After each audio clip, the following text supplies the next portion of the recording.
The Giving Done Right podcast is brought to you by the Walton Family Foundation. Everyone deserves an opportunity to succeed, no matter where you live, what you look like, or how modest your beginnings. But how do we create access to opportunity so that people have a chance to reach their full potential? The Walton Family Foundation believes in the power of opportunity to transform lives, build strong communities, and protect a natural world that sustains us all. For more than 30 years, the Walton Family Foundation has been inspired by those who never see a challenge without striving to overcome it. Those whose inventions are driven by necessity. The dreamers, the doers. Those who are closest to the problem, because they are often closest to the solution. Opportunity thrives in healthy environments. It withers in ailing ones. Opportunity should never be limited by geography. No one ever solved a big problem by thinking small. And it is never easy overcoming tough challenges. It takes time and steady resolve. One thing is true. Everyone deserves an opportunity to succeed. Learn more at waltonfamilyfoundation.org.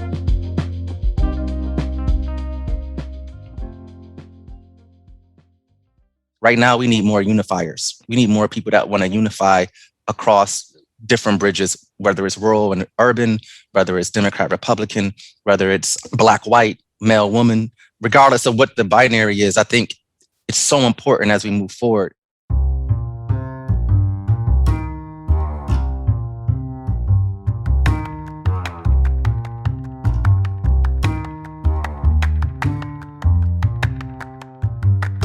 Welcome to Giving Done Right, a podcast on everything you need to know to make an impact with your charitable giving. I'm Grace Nicolette. And I'm Phil Buchanan.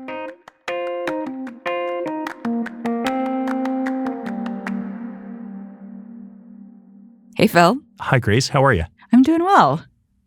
We're going to talk today to someone I think we both consider a friend and colleague. Yes. Member of the CEP board, Tony Richardson. He's executive director of the Nord Family Foundation. I think I first connected with him about 5 years ago in Ohio when he was in the program officer role, and he's just a brilliant guy. I'm so excited because every time that I'm in a room where Tony is speaking, I just come away learning so much. You're going to hear his incredible personal story. He's a really out-of-the-box thinker, and I think that there's a lot of takeaways that he has for donors on how to be more effective. Absolutely. Here's Tony Richardson. Tony, welcome to the Giving Done Right podcast. Hey, thanks for having me. I appreciate it. So good to be with you, Tony. And we met a number of years ago in Oberlin, Ohio, and you were a program officer at the Nord Family Foundation at the time. You're now the executive director.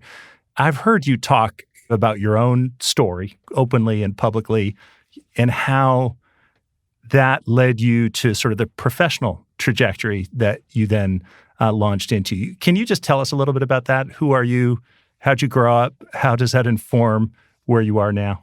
Absolutely. As we talked that summer, I remember mentioning never meeting my biological father, my mom being about 3 months pregnant when he left her and she decided to forge ahead and give birth, right? And so I have an older sister who's about 18 months older than me.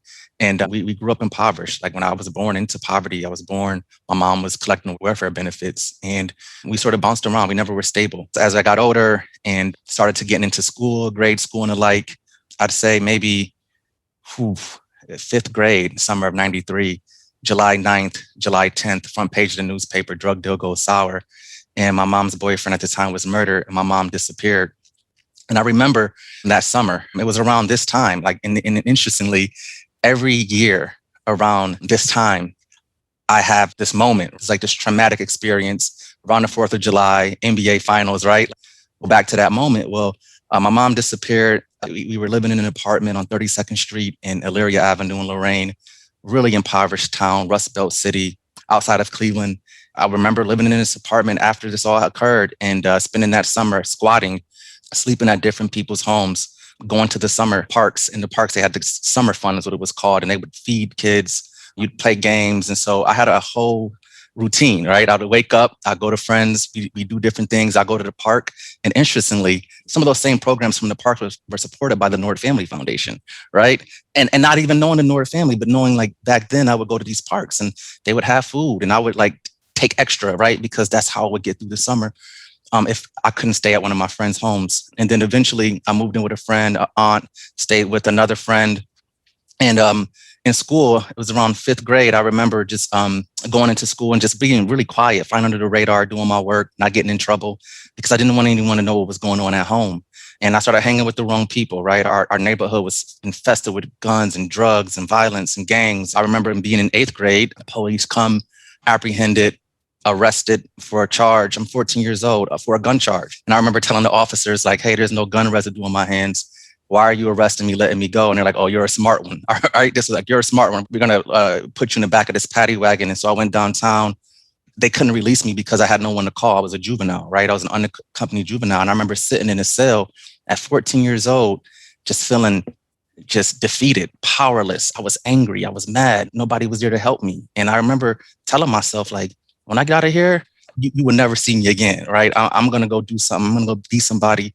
I'm going to go help the communities that I care about. I really didn't have a traditional childhood, so I wasn't sheltered from much. So I really understood what was going on in our community. I knew that no one retired from drugs, selling drugs or just chronic imprisonment. And I didn't want that life for myself. And so I remember, eventually turning things around, getting into honors programs, working my tail off in school, change my friends. And that was difficult, right? Trying to chart this path when everyone else is doing something differently. And you're not seeing anyone around you that was quote unquote successful or saw themselves outside of our neighborhood.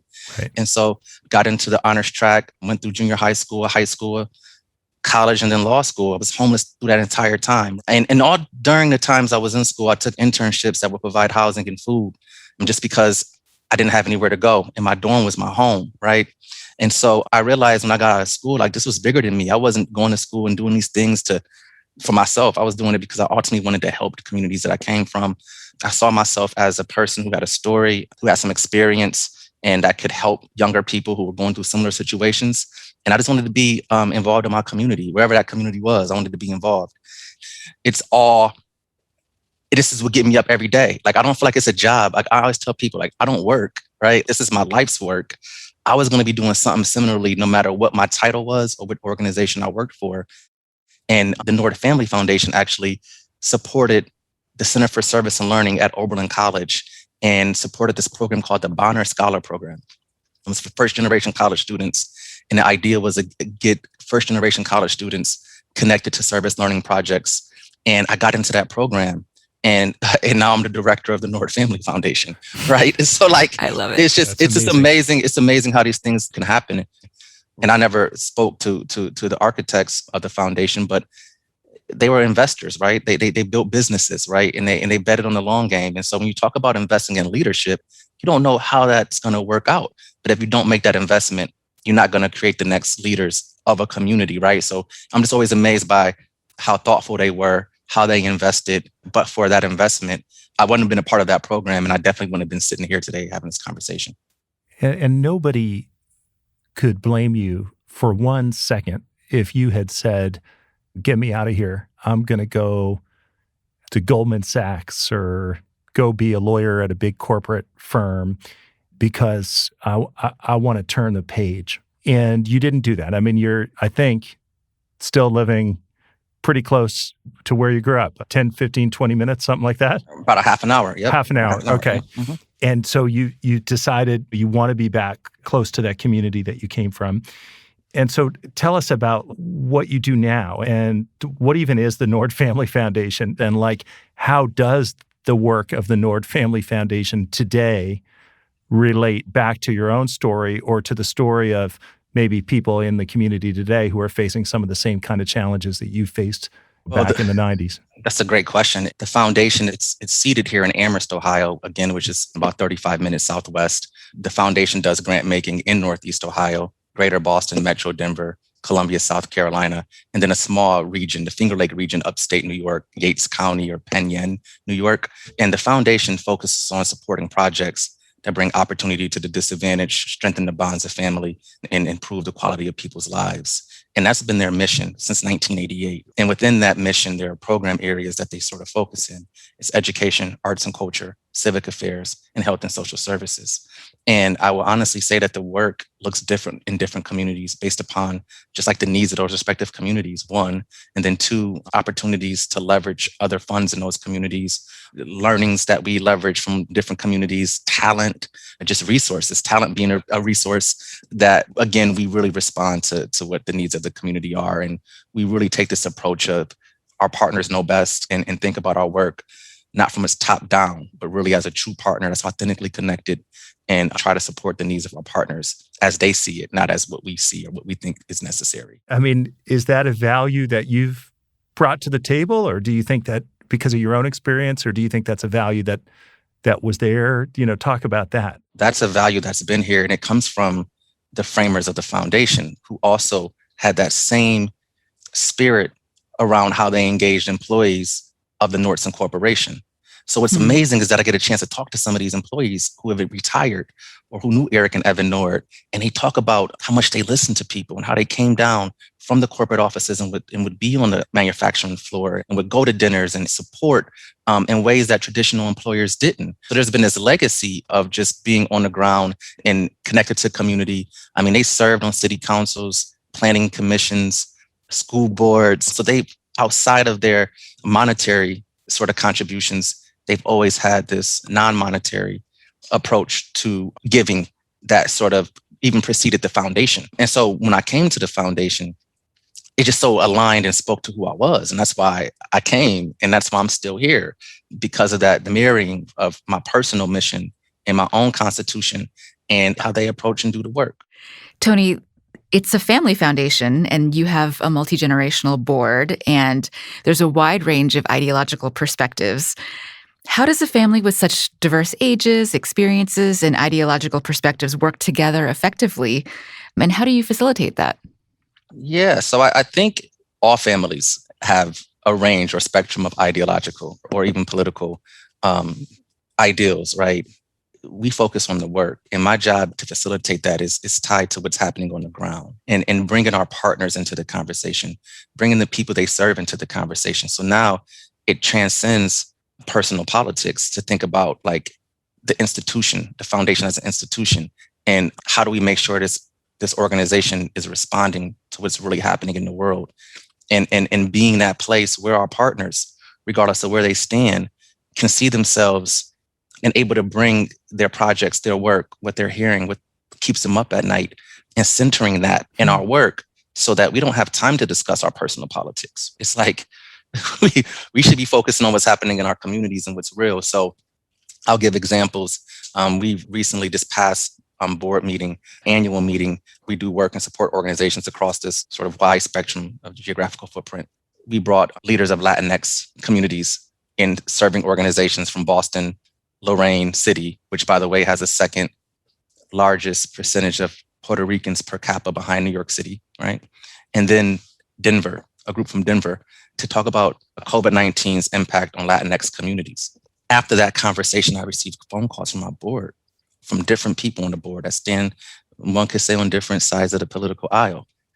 But again, they both spoke to the needs of those communities, what was happening, and how they so appreciated hearing directly from the people who were responding, who didn't shut down, who are going through a post-traumatic syndrome from dealing with being on the ground, contracting COVID, having workforce reductions, being asked and called to do so much above and beyond their mission because they work with a particular demographic. But when crises happen, and they're always in constant crises, right?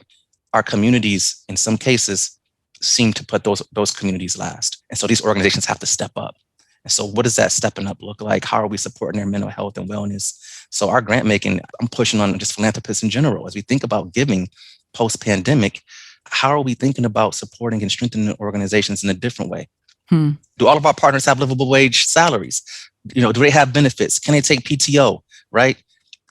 There's something really, really profound about just getting people to listen to each other and to connect as humans. And it's so difficult right now because we are in such a polarized place as a country. And we have experienced all of this focus and attention on racial injustice, systemic racism, and then we are experiencing this profound, pronounced, coordinated backlash with people orchestrating protests about critical race theory or whatever else. And if we could just break through and get people to speak to each other, I don't want to sound naive, but at least there is a possibility to open some hearts and minds and get people, like in your anecdote, on different sides of the ideological divide to see some of the same truths. And I just wish we could figure out how to do more of that.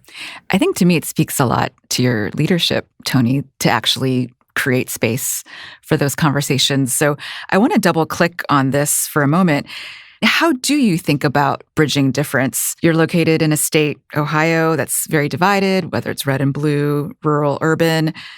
How do you find common ground? And how do you think about the work in a state or in a country that's very polarized, and that polarization can affect your ability to get work done at the foundation? I've heard you speak about this and have learned a ton from you about it, so I'd love for you to share a little bit more. Absolutely.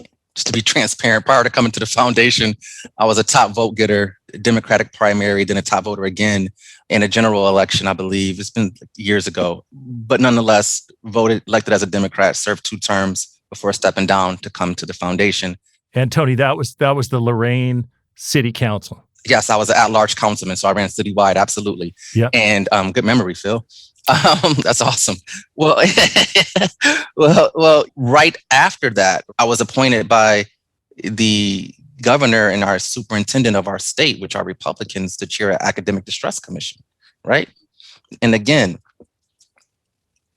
I think it's important to note that I think we wanted the same things, better academic outcomes for kids who were living in traditionally underperforming public schools that were predominantly students of color. So I've always been able to work across the aisle. And I think sometimes what happens is that we get so caught up in partisanship that it's hard for us to see like who supports certain issues and how we work with that particular person in their constituency or their supporters to get what we need done. I always talk about these binaries, right? And it's like, if I'm a D, then I have to operate this way. If I'm a Republican, I have to operate this way. If I'm independent, then I stand back, right? But I think it's so important that there are things that we can't be neutral on. There are certain issues that we have to push on. And I think here at the foundation, we've been really thoughtful about how we center our partners' voices, who are also constituents of our elected officials as well. And when we talk about other iterations of public dollars, whether it be, foundation funds, the governmental funds at the local, state, federal level, and just leadership, right? And meeting the moment, it's hard to turn your back. And I think nationally, there's a lot of conversation that we see, and it's really been hard for our federal government. But I think at the state, actually more at the local level, and even at some of the state level, you see a lot of partnering, a lot of community coalition building, but those conversations don't make national news. And so I think while we're watching and we have these crises around systemic racism and injustice and COVID and all the different things we're seeing, we also have a crisis around media and how we're reporting and media literacy. Right now, we need more unifiers. We need more people that want to unify across different bridges, whether it's rural and urban, whether it's Democrat, Republican, whether it's Black, white, male, woman, regardless of what the binary is. I think it's so important as we move forward and as we come out of this pandemic. I keep telling some of my colleagues that we're never going to see this type of investment coming from federal dollars into our community. So what's the lasting impact, and how do we work together so that when we look back 20, 25, 30 years from now, we can actually see how those dollars impacted and then continue to impact and sustain the communities in which we all come from. That's great. You mentioned education, both the fact that the Nord Family Foundation has focused on education, but also that you were appointed to head this distress commission. Education has been a huge area of philanthropic focus in this country for both individual and institutional donors. But I don't think you could really tell a great success story about all of that funding that has gone into trying to shift public education. So what advice would you have for individual donors who care deeply about pathways of opportunity for young people? They care deeply about having really excellent public schools. They don't see it today. where do they even begin? How do they get started? How should they think about potentially lessons learned from some of the failures of recent decades? Failures that include, arguably the biggest philanthropists in the world, Bill and Melinda Gates Foundation. We're going to fix U.S. public education, but I don't think they can claim to have done that yet. What should we take from all that? I can't speak for other philanthropists or how they've approached the work, but I think a lot of the work that has been done or the investments that have been made, they've been made without really centering families and students. So I'll give an example of a success story. And it was actually going back to our conversation, Phil. I had just become the head of the commission, and I was talking about going into the school district. Less than 20% of students had taken an ACT. No students had taken an SAT. More than 25% of the high school students were considered chronic absentee, as well as kids in the kindergarten through third grade. Literacy, it was appalling what was going on. And then we looked at the amount of money that was going into the district. It wasn't a poor district, right? There was a lot of mismanagement of funds, and we can get into the issues, but what we did very early on is you said, hey, there's this organization called Youth Truth. You may want to consider looking into it.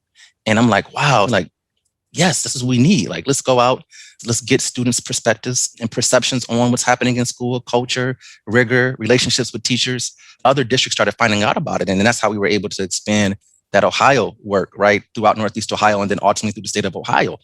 No one was doing that. You think about it, right? It's like a doctor, right? If you go to the hospital and we're trying to diagnose you, but we're not going to ask you any questions, we're not going to run any tests, we're just going to tell you what's wrong with you and start to surgically try to repair you. That's what we were doing for years and years in these public schools, right? We're going to turn around this district. And one of the things we found was not only was we sort of suspending students at high clips leading to the prison to school pipeline, right? Just continuing to support that pipeline by suspending, kicking kids out of school. There were really no true intended wraparound services, right? So if I give a kid who's illiterate a test or homework, and they're going home to families that are broken, in some cases chronically illiterate, what do we think is going to happen in that case when we talk about kids aren't turning in their homework? So when we think about schools, why aren't we doing the 2-generation model? We're allowing parents to come back to school.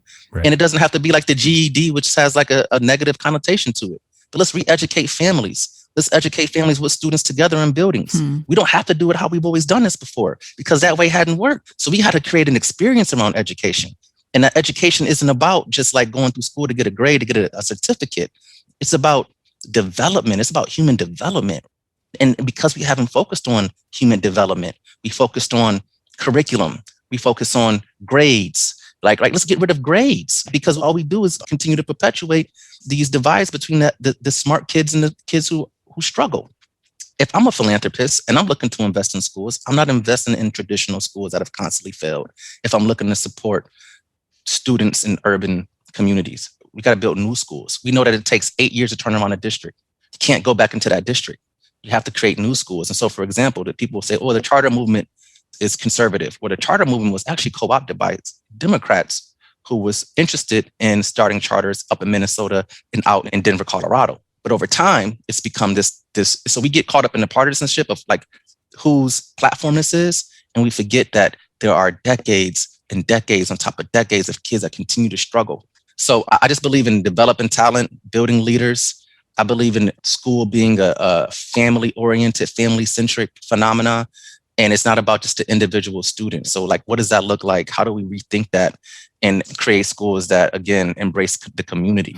For example, can you believe this? We're going to teach a class on aerodynamics and space, but yet we got NASA down the street, but we can't bring in any of their scientists because they don't have a teaching degree.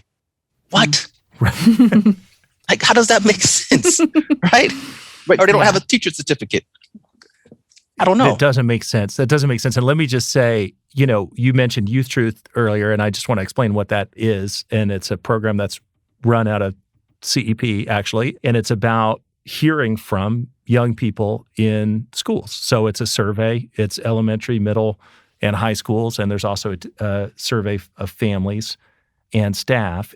Tony, you've been a huge proponent of and ambassador of Youth Truth, which has grown very rapidly. But the notion that when we created that program 13 years ago, I guess it was, that there was nothing like it.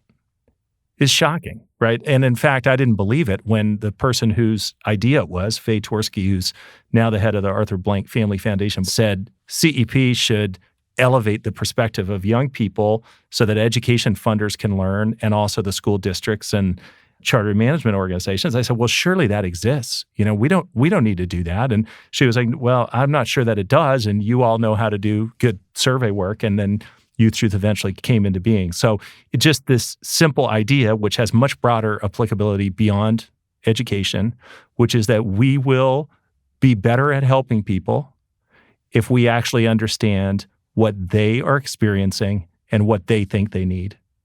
I mean, you captured it, right? And one of the things that I really appreciate about the tool is the customization, right? And how you can apply it to different scenarios. And we knew that in our city of Lorain, we had a huge transient student population, and we wanted to get at housing stability. So we were able to ask questions about, like, where do you sleep? Who's in your home, right?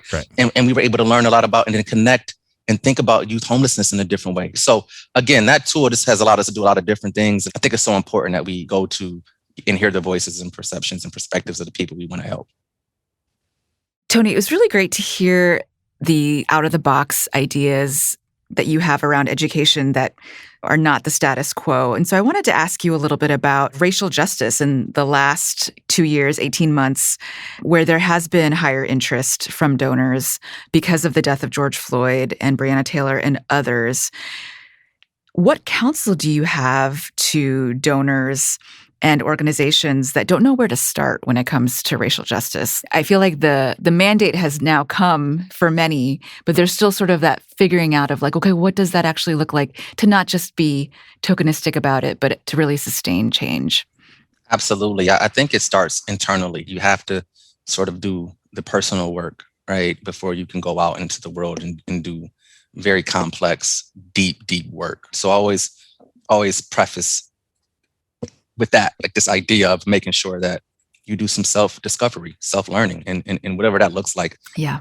I can't prescribe that, but I can say that when you think about the work around racial justice, racial equity, one has to keep in mind that this is a part of a larger movement that has been going on for forever, right? It's since people of color have come into the Western Hemisphere, where Africans are people of African descent. There's always been people of color in the Western Hemisphere, but people of African descent that came into the New World, so to speak, is what they called it. There's this book by Ivan Van Sertima. They came before Columbus, right? And I think what we can't do right now is that when we focus on our work around racial justice, which is so important, we also can't lose sight of our allies. We just commissioned a racial disparity audit in our county because we didn't have that data. We had like a lot of national data, international data. And again, let's talk about what we know, and let's use real data to organize and convene around issues in a particular community, right? And so I think sometimes what can happen, just speaking to my own, African Americans, sometimes we can use that information to weaponize and create and alienate groups that want to help. And so I always speak to that and the importance of that, because no civil rights were won, no movement can be won just as a subgroup or a sub-pocket, right? So we have to be very thoughtful and purposeful and intentional about how we go about this work if we want to sort of move conditions forward and raise awareness and really work toward these equitable communities that we envision. We can't do it alone. It's like sometimes by default, people think of racial justice as like a zero-sum game. It's like one group wins and another group loses, but that's really not how it works. And I know for the Asian American community, not that I speak for them, but this is something I've thought about a lot. It's like all of the civil rights benefits that I enjoy have been because of the Black and brown brothers and sisters who came before. And like we're seeing in some of our data here at CP that Asian American communities are overlooked in certain ways.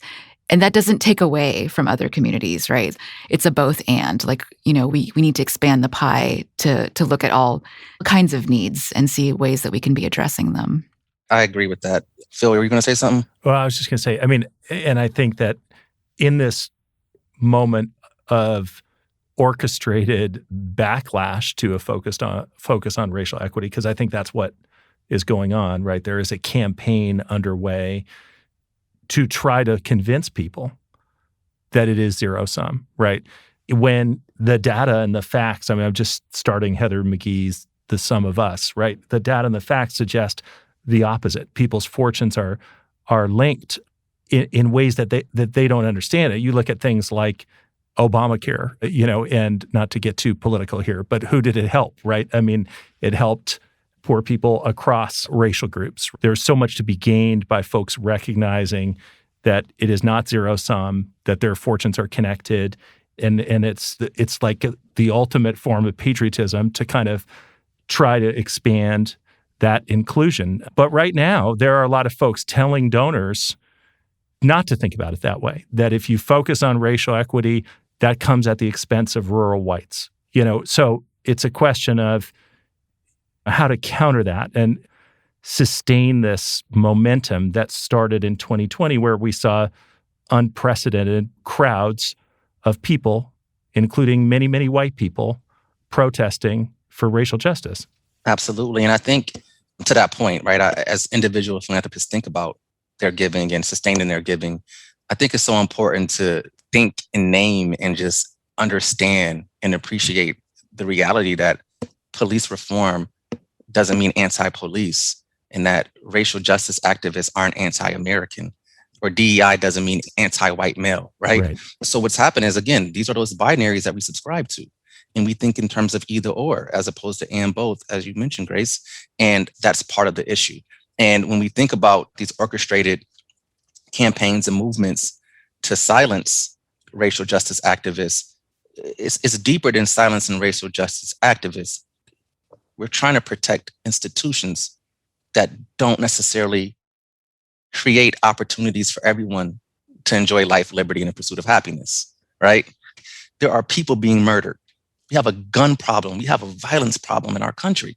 But as long as we can continue to keep that conversation around race, which has always been a tension and things that we can't deal with as Americans or as people around the world, but if we keep it couched there, we're going to never get to the bigger issue, is that, state actors are committing atrocities against citizens. If that was happening in some third world country, the United States and our allies would invade those countries, there'd be a problem, right? We'd have the International Criminal Court involved, the UN would be involved.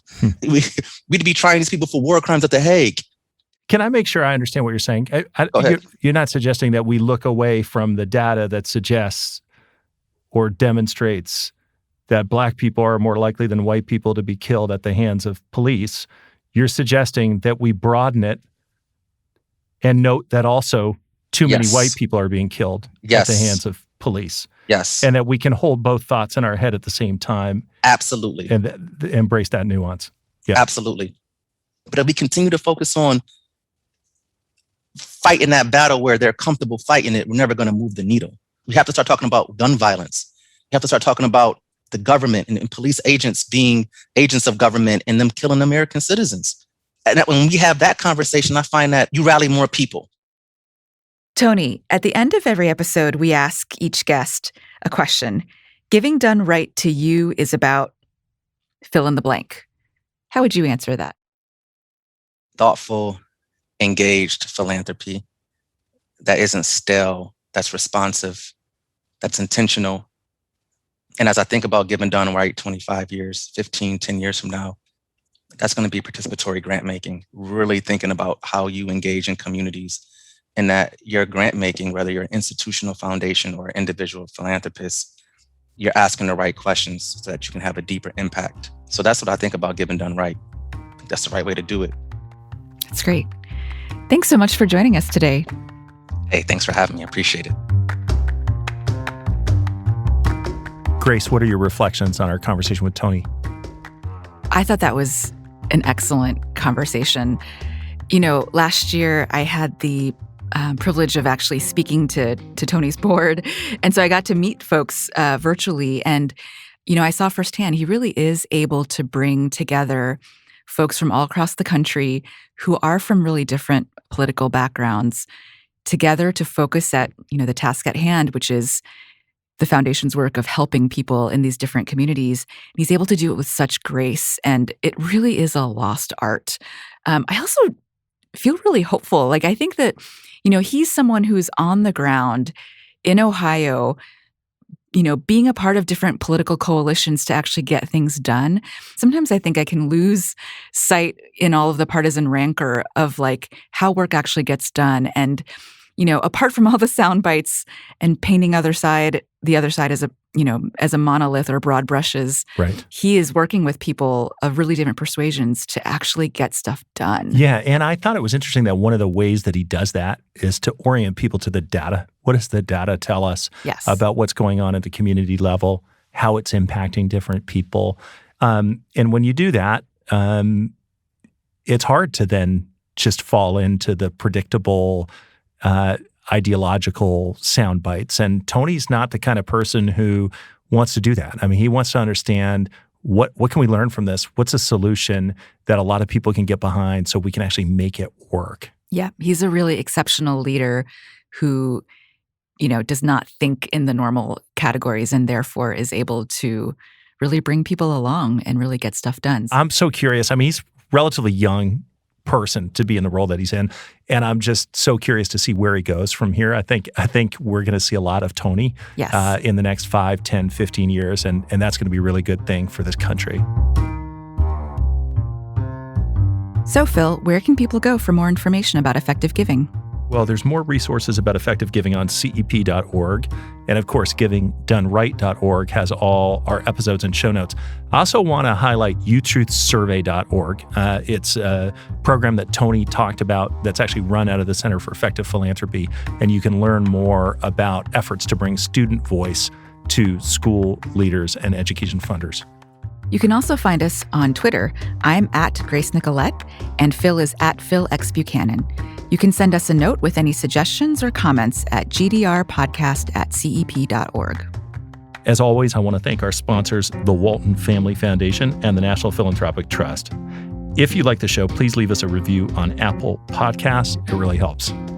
Huge thanks again to Tony Richardson for joining us today. Giving Done Right is a production of the Center for Effective Philanthropy. It's hosted by me, Grace Nicolette, and Phil Buchanan. It's produced by Sarah Martin, with mixing and engineering by Kevin O'Connell, and additional editing by Isabel Hibbard. Our theme song is from Blue Dot Sessions, and original podcast artwork is by Jay Kuska. A special thanks to our colleagues Molly Heidemann and Say Darling for their research and logistical support.